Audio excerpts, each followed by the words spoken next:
భారత సంతతికి చెందిన అమెరికన్ వ్యోమగామి సునీత విలియమ్స్ మూడోసారి రోదసీ యాత్రకు రెడీ అయ్యారు.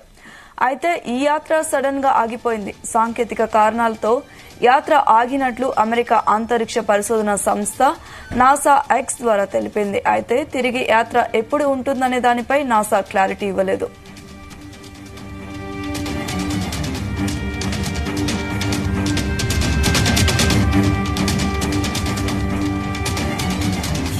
బోయింగ్ సంస్థకు చెందిన స్టార్ లైనర్ వ్యోమనౌకలో అంతరిక్ష యానం చేయాల్సి ఉంది.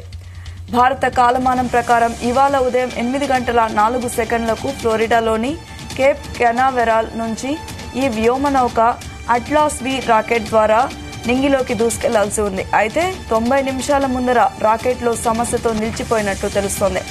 ఇందులో సునీత మిషన్ పైలట్ గా వ్యవహరించబోతున్నారు. ఆమెతో పాటు బుచ్ విల్మోర్ కూడా వెళ్లాల్సి ఉంది. మిషన్ ప్రకారం వీరు భూకక్షలోని అంతర్జాతీయ అంతరిక్ష కేంద్రంలో వారం పాటు ఉంటారు. వాస్తవానికి స్టార్ లైనర్ అభివృద్ధిలో అనేక ఇబ్బందులు తలెత్తాయి. దీనివల్ల ఈ ప్రాజెక్టులో చాలా సంవత్సరాలు జాప్యం జరిగింది. ఈ యాత్ర విజయవంతమైతే ఐఎస్ఎస్ కు వ్యోమగాములను చేరవేసే రెండో వ్యోమనౌక అమెరికాకు అందుబాటులో వచ్చినట్లవుతుంది.